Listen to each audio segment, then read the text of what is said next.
So again, a warm welcome to the SUSE Technology Roadmap session. For the next 45 minutes to 1 hour, I'm going to walk you through the new technologies that we have enabled within our main product, which is SLES.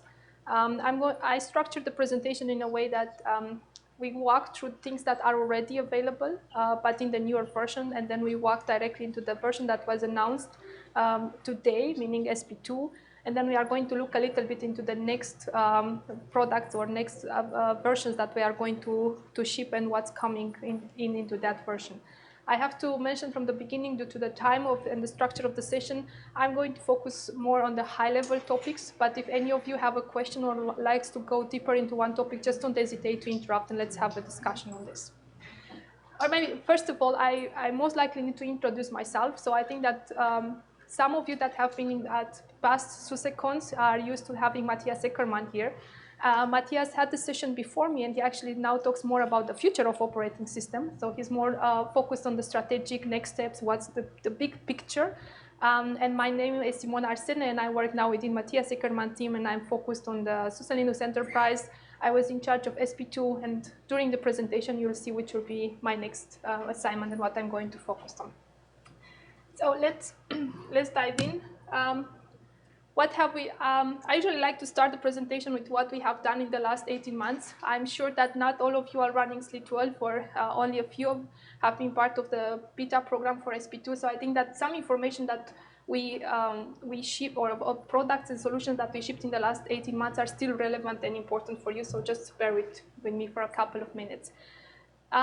So on Code 11, in December 2015, we released SLES 11 SP4. And for us, this is the last service pack on Code 11. So those of you who are running 11, you will be able to run under general support until 2019. And then there is an option of long-term service pack support of LTSS until 2022. Very important is there are no plans to have an additional service pack. So all the innovation features and so on are going to be shipped in SLE12 and the latest version. On Code 11, we are just going to stay under maintenance until 2019. Still in December 2015, we shipped SP1. This service pack is now going to be available only under general support until July 2017, as SP2 was released today, and the clock of maintenance and update is ticking starting today. And in 2015 at SUSECON, we actually announced the availability of a new version or a new flavor of SLES, which we call JUICE, or Just Enough Operating System. This is a different type of SLES that we are shipping in a more rapid develop life cycle. That means we have the first version in November 2015. We have a refreshed and an update in April and July. And we are working on another one now. The availability of JUICE is only for the Intel x86 architecture.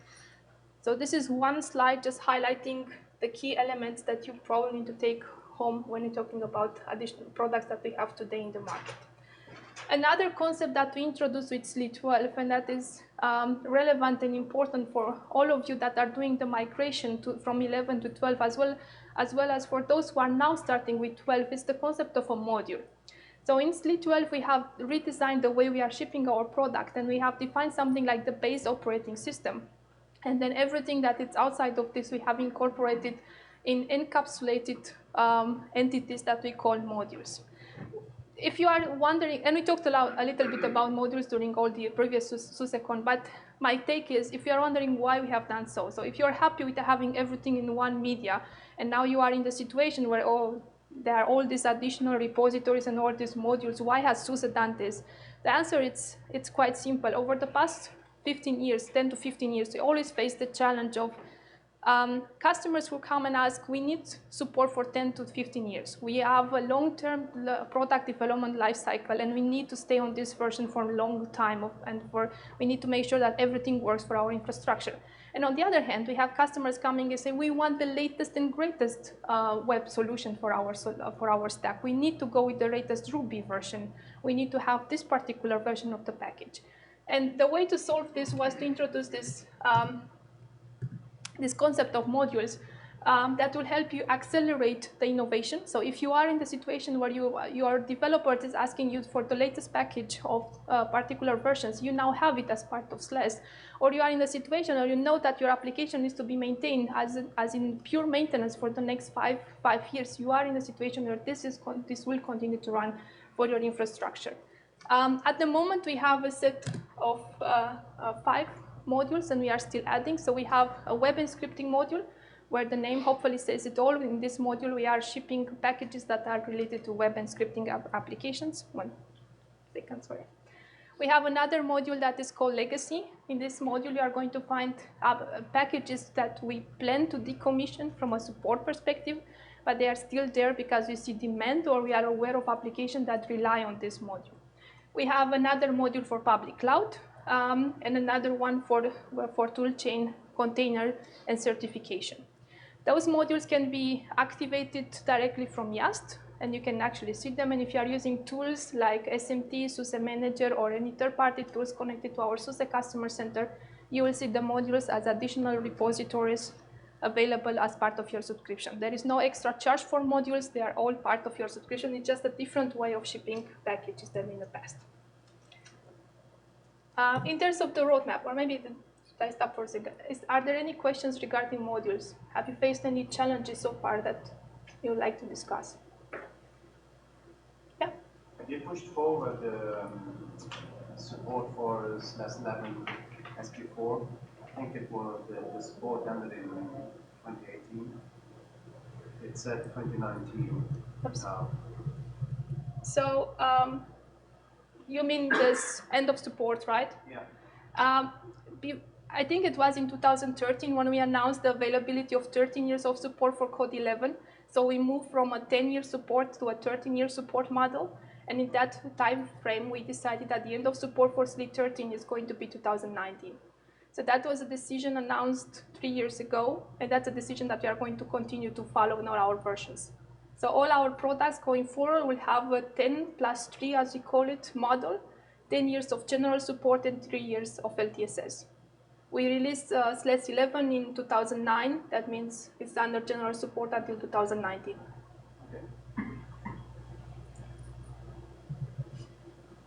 Okay. Good. So looking at the roadmap, this is what I already highlighted. So we had, in 2015, we had the SLES 11 SP4 and SLES 12 SP1. In 2016, we just released the SLES 12 SP2. And in 2017, we will have a SLES 12 SP3. So for those of you that are not yet aware, SLES now has a yearly release cycle. So every year, there will be a new service pack available for our main distribution. Is this not enough? You want more. So for the long-term life cycle, we do have additional modules, and we have the package hub. So modules are the concept that I just described to you, and modules comes with their own life cycle. As you can imagine, we will have a more aggressive life cycle for the web and scripting module, and we'll have a more latency or a longer or different life cycle for the legacy module. On top of this, we are working really hard in making Package Hub available to all of you in an easy-to-consume mode. So Package Hub, it's our repository where you can actually go, and if there is a package that is missing from the main distributions, you can use the tools that are available in Package Hub to build it for our distributions. And then with the integration with the SUSE Customer Center, you will have the opportunity to actually get this package directly shipped as a repository to your system. So if the situation happened that your application will require a package that is not supported by SUSE, and you definitely need that package, and you are going to go either with third-party support or with self-support for this, please have a look at the Package Hub. It's a very simple, easy-to-use solution, and with the latest functionalities and integration, you will definitely see the benefits of having this. As well as in planning, so we are currently planning for a SLES 12 SP4 in late 2018, and the modules will continue to have their own life cycle. In terms of what do we offer, I think that I mentioned already that we have a general support policy and an end of support policy. This is just to remind you that we have this additional restrictions on what we offer during the lifetime of a service pack.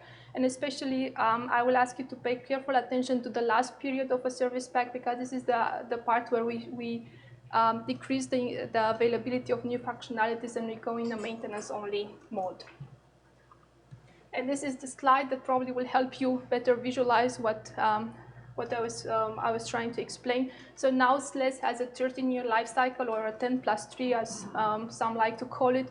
We release service pack each 12 months. We offer a 6 months overlap support between service pack, and each of the service pack are followed by a 3-year extended LTSS solution that comes with extra charge.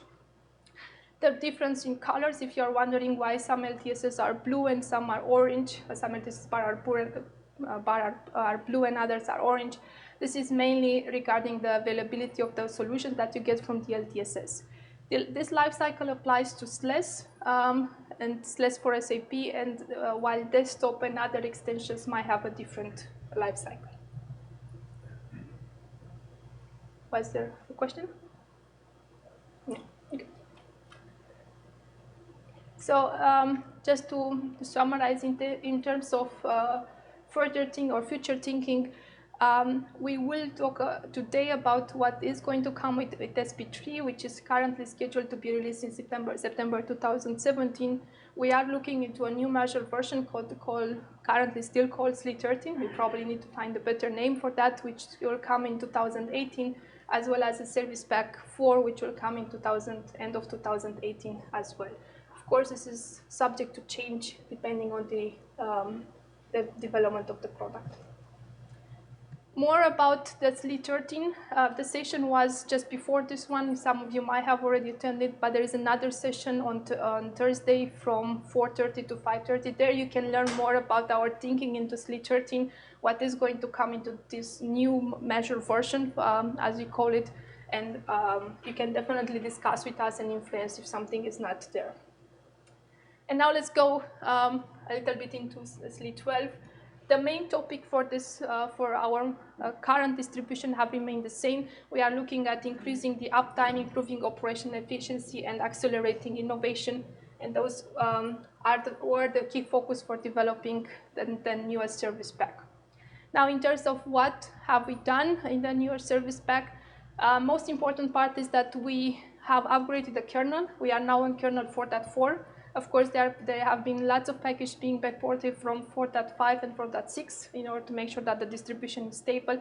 Has been a tremendous amount of effort and work put into having this enabled. In terms of new technology or bleeding edge technologies that we are going to find into our newest service pack, one of them is the NVIDIA. I guess most of you don't know what NVIDIA is, which is totally okay for the time being. And this is a new type of persistent memory that will going to help you run faster applications, as well as recover from different disaster much faster than in the past. The technology is now enabled with the tech preview flag. This only means that particular use cases of these technologies cannot at the moment be fully supported, while others are in a very good shape, and definitely we encourage you to support about this. More about NVIDIA you can find on our blog. So there have been a series of 2 blogs from Intel on the Apache Pass or across X-Cross technology, and there will be additional information from HP as well on the certifications on systems running NVIDIA. I think that the availability of those systems as per today is still limited, but during 2017 we are going to see an increased amount of systems out there that are going to run or that are going to have this NVIDIA chips already embedded into them. The bottom line here is that SUSE in SP2 makes this technology fully available, and there are more technical details on how to use it, how to actually access the extra memory that is provided in the chip, and how to make use of this. The second part is the OmniPad, and here we have full support for the latest versions of the OmniPad packages.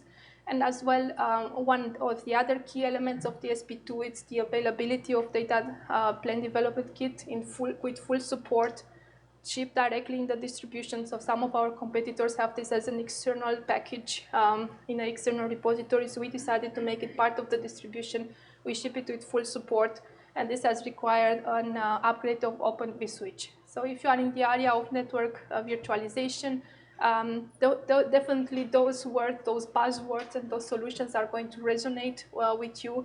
Otherwise, just take the note that we are looking into this, and more will come. Talking about modules and following up on the introduction of modules, we will very soon release an HPC module. This module is planned to be available for x86, 64, and ARM. The module will see development during the lifetime of SP2, so that at the release there will be a set of packages that are going to help you run your HPC cluster faster, reliable, or that are going to help you document better the solutions that you are running there. And we have quite ambitious plan of adding more and more packages that are going to help you in the area of HPC.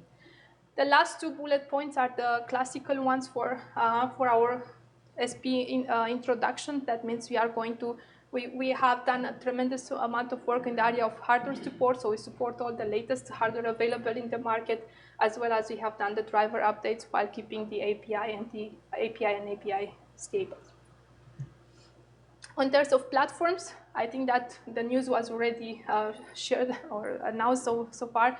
So we are now supporting 5 platforms. We have the classical, the Intel x86-64, the Z system, the IBM Power LE, and we are adding to this ARM and Raspberry Pi as fully supported new platforms. And this is a commitment for the future. That means expect that the upcoming service pack to come on these platforms. In terms of support and services, I hope you all are aware by now that we have multiple ways of upgrading our solutions. We go from the classical via media or fully offline. That means you have and we definitely support this. That means you have the media and you put the media on the system. You force the upgrade. We have then migration via our tools, which are SUSE Customer Center, SMT, or SUSE Manager, and we support as well migration via third-party tools. But the important part that we are introducing with SP2 is the availability of, or there's full support for skipping a service pack. So in the online migration case, you are probably familiar by now that we are enabling the as I call it, one-step migration. That means I'm moving from GA to SP1, from SP1 to SP2, and so on. What we are introducing new with SP2 now, it's the availability of skipping a service pack. That means you can move directly from GA to SP2, and you will be able to move in the future from SP1 to SP3. This is going to be fully available in an online scenario, so you can definitely reduce the time needed to upgrade your system, and this is going to hopefully help you get faster to the latest version. Exception from this is SLED, so our desktop solution will not support this functionality, and of course the option is going to be available via all our tools. So the tools have been updated in order to support this. So if you are running SUSE Manager, you can do this directly via SUSE Manager. If you are running SMT SSE, you'll have the options available there. In terms of SLED, for us, SLED was a refresh, update, a consolidation of all the work that we have put on our desktop solution so far. One thing that we want to clarify, or to publicly clarify, is the life cycle of SLED 12. We have the commitment to support SLED 12 to 6 months after SLES 13 SP1 is going to be released. Of course, if you are running the workstation extension, this is an extension on top of SLES. This will be supported according to the SLES life cycle. But if you are running the desktop product itself, the support for this will end 6 months after the release of SLES 13 SP1. And important for those of you who are running SLED in a production environment, there is no LTSS for SLED. That means the upgrade window, in order to remain under support, it's only 6 months. In terms of high availability, the key feature that we have introduced here, or we have continued to work, it's on the pacemaker remote. This is a key point, and probably if you have joined already the SUSE Cloud talks, you learn more about this. Now with high availability, you are able to add multiple master nodes and you are able to manage them as secondary nodes as well. So this is very important for large scale, for cluster, and the functionality is there and is fully tested. Looking a little bit into the high performance computing, the HPC module. So I want to take just a brief introduction to why HPC, and then we go into exactly what's going to happen into this module. So at SUSE, we realized that there is a huge potential for us into the HPC module. We have always been interested, and we have been one of the partners of all the vendors that are working in the HPC environment.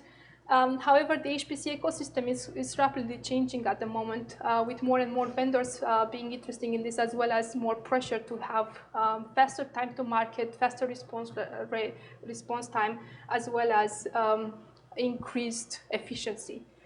So in this area, we have collaborated with lots of vendors.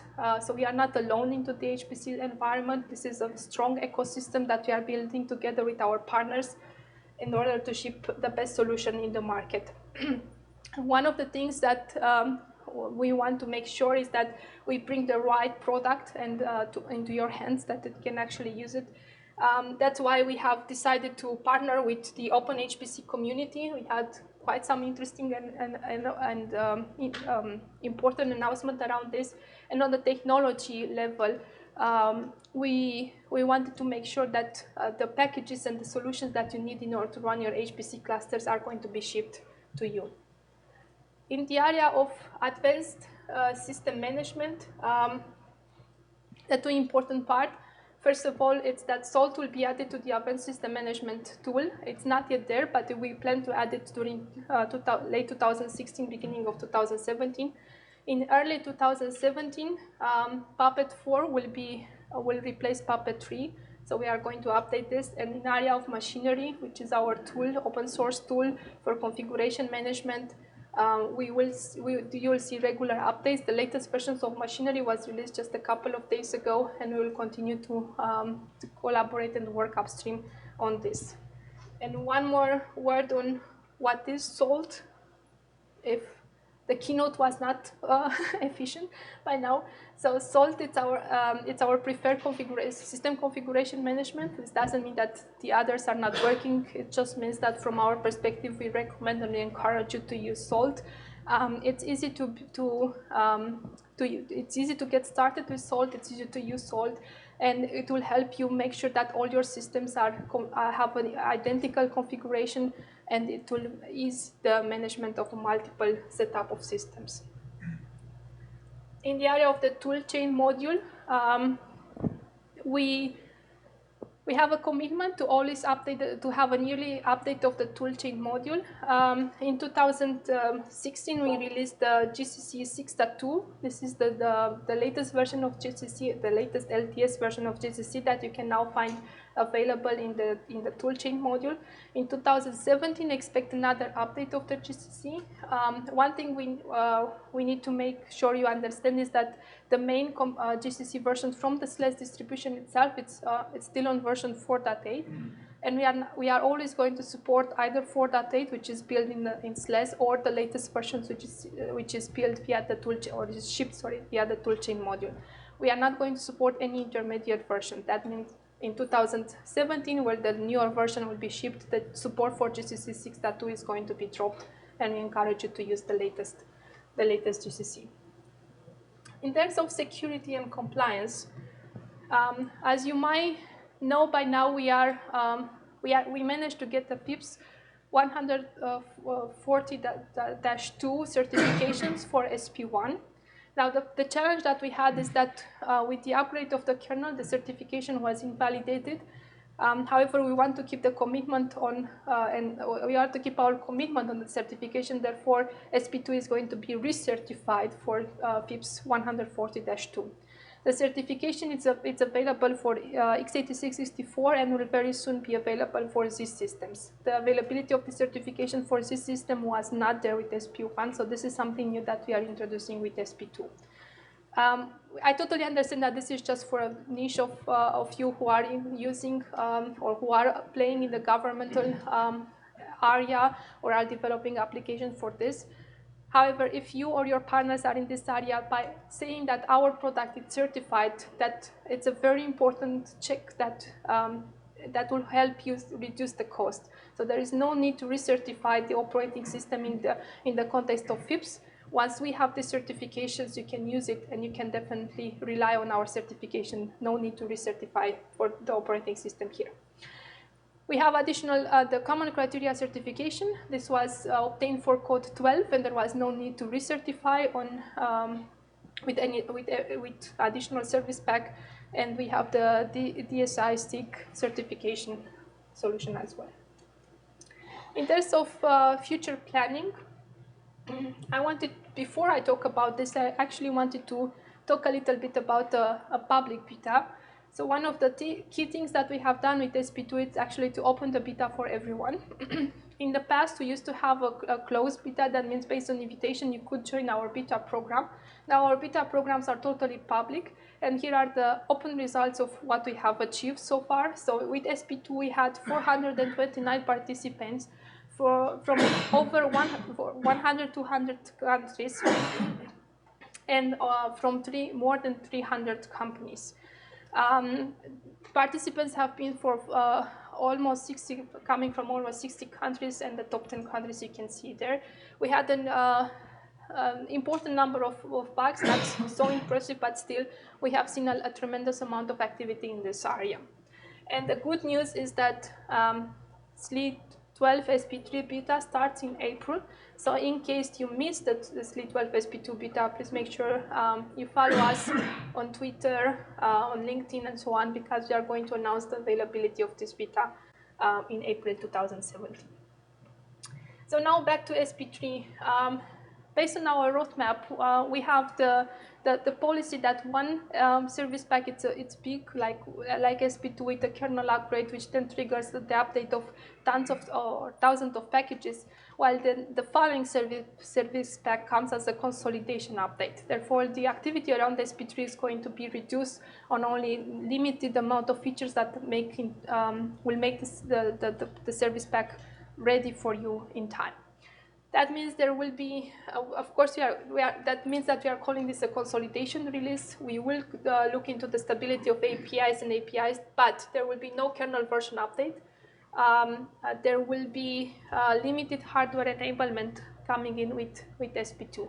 We want to expand our leadership into the Linux market, and we will make sure that all the updates that we are going to ship are going to be non-intrusive. So updating from SP2 to SP3 should definitely be faster, easy, and reliable in any case. The other part is that the hardware enablement is going to be done via the common code base. And one important thing is, I mentioned this NVIDIA. Expect with SP3 to finalize the story around NVIDIA and have our full support for NVIDIA and Apache Bus. There are still chances that this might not work because it's in the end the stack of partners and vendors that we are working together with, but my hope are that we are going to manage to get this done. Modules are going to continue with their life cycle. We talked a little bit about GCC, but Web and Scripting Public Cloud and the others are going to have their own releases and continue to get innovation there, and there are no plans on the security certifications part. In terms of the schedule, so beta will run between April and July, and then we have an FCS schedule for the really first part of September 2017. A more detailed schedule is going to be shared once you join the beta program, and for that you just have to go to SUSE.com/beta and follow the instruction there. Any questions so far? Yeah. In your slide about the upgrade path, where you go from SP basically GA straight to SP2, does that also apply for upgrade from SLES 11? So SP2 or SP3? from SLES 11 to SP2 and SP3, you can do that via media, so in an offline environment. Unfortunately, you cannot do this in an online environment. So this skipping a service pack applies once everything is online. So it's like you go to YAST and then you click around and you get to the latest version. If you have to do a big step like from 11 to 12, the recommended way is to actually do it via media. So with the DVD or having the media mounted or forcing on the repositories. That is totally supported, so you can actually get this, but it's only in the offline scenario. You can go directly to SP2. Yes. Yes. Good. Then there could not be a talk about a roadmap without talking about containers, right? So I wanted to take the last part of this session to share with you which are our future plans, things that we are currently pre-alpha, I will say, but they are going to come with a high speed in 2017. And one of those things is actually SUSE Container as a Service platform. This is a new platform that we plan to build where we plan to glue together 3 technologies. One is the SLE MicroOS technology, and I will explain in a second what that is. The second one is Kubernetes, and the third one is Docker. The key point here is that those 3 are going to be shipped together as a package for you, so as a bundle, as a product, as a platform that you can easily use, install, and make the best out of it. So really, really high level. SLE MicroOS, it's a sleep-based operating system that is designed for large deployments, designed for clusters, and it's optimized for containers. That means that we are moving away from an operating system that, it has to work on my laptop, it has to work on a bunch of systems, and then it has to have tools in order to be managed on a data center. We are moving into an operating system that is by default designed for a cluster. So we are going big deployments where it's very hard to do something manually, and it's even not recommended to go and do something manually. Kubernetes is the biggest buzzword. It's a technology that we at SUSE really believe in, and we are going to show our commitment for this.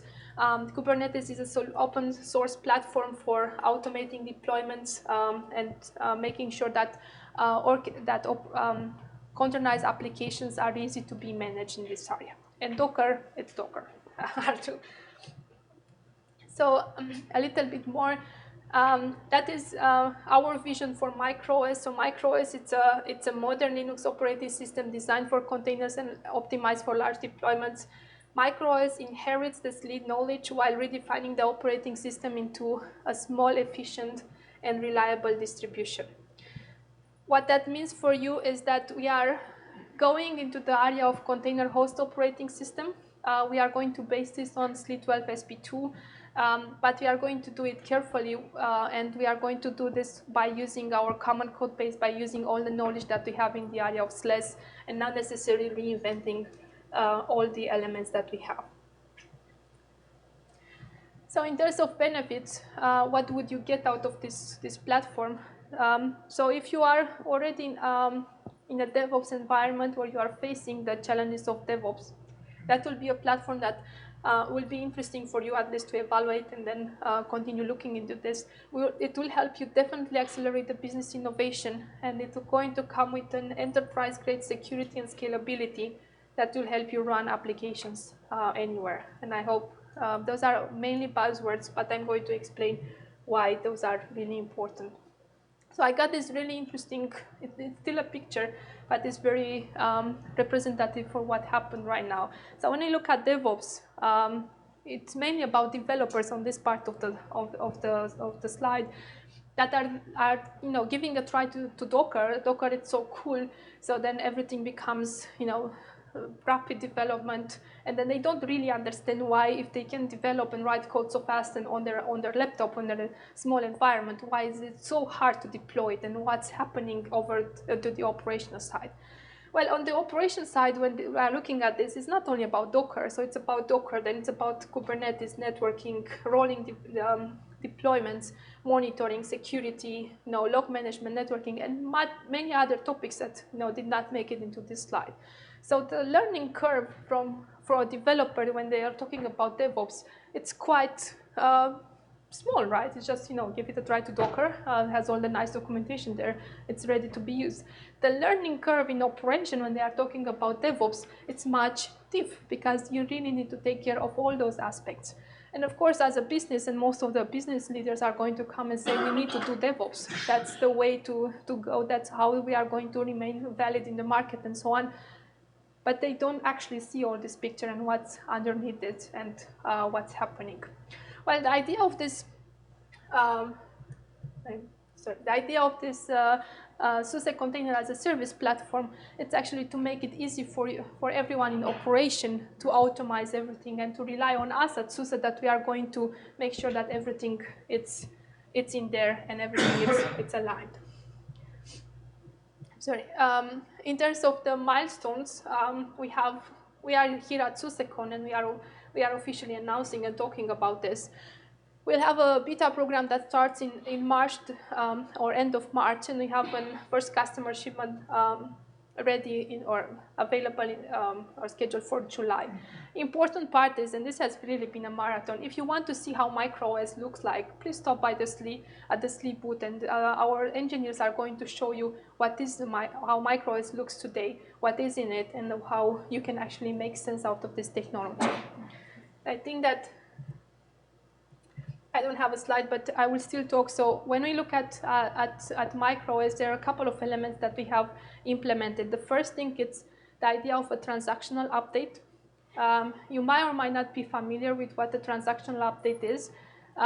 What we try to do is to make sure that we incorporate into an atomic encapsulated update all the necessary packages that you will need to install on your system, and then we will send this update into the regular as a regular update into your repository, and then the system will pick it up and apply it. Now, what happens if there is a problem with this transactional update? Because when we move from the regular small RPMs that we are shipping today into something that is bigger, we will probably have issues here and there. Well, we will make sure that the system is able to roll back to the stable version. So the system in the first place will try to apply the transactional update. If everything is successful, then your system is updated. If something fails during the update process, then automatically the system will roll back into a stable version. And we are still working on stabilizing all the technology. What I can tell right now is that this is based on Btrfs. And we are going to leverage the technology that we have already in SP2. We don't plan to reinvent or use any other technology that it's already available or used by our competitors.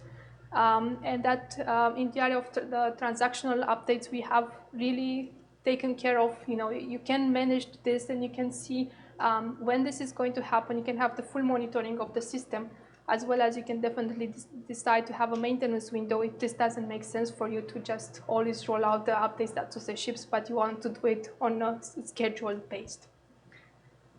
So I want to leave you with the idea that definitely SUSE Container as a Service is coming up.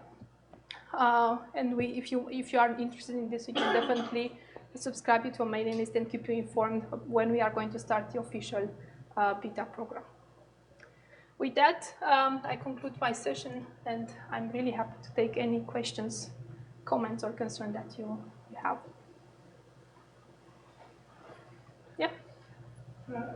I was just wanting a little better explanation. I wasn't able to hear everything when you were explaining the skipping, like from SLES to SP2, as well.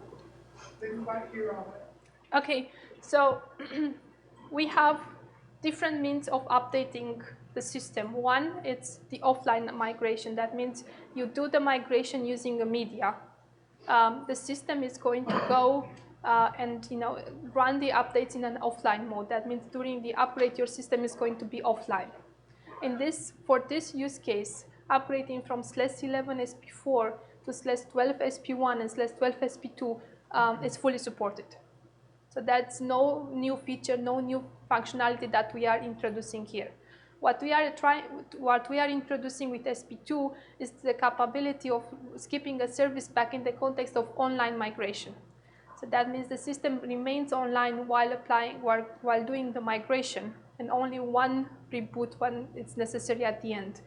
In this context, so far we only supported the update from GA to SP1, from SP1 to SP2, and so forth. And with SP2, we are going to enable the skipping a service pack. That means you can migrate from, or you can update from GA to SP2, and then from SP2 to SP4, and so on. Is that clear now? Does it help? Thank you. Okay.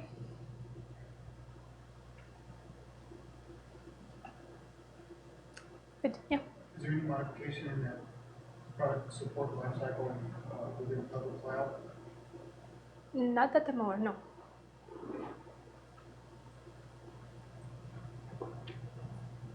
How does that really fit in with the live catching that's just started being used? So live patching is a solution that helps you avoid rebooting the system.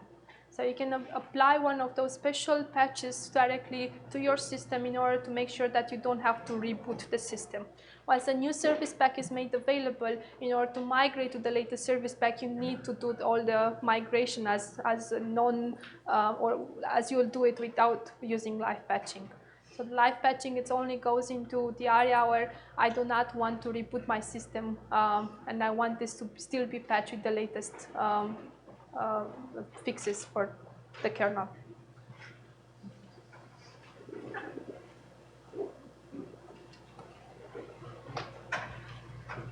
Good. And I'd like to thank you very much. And if there are questions, you can always find me at the booth or just walking around the corridor. Thank you.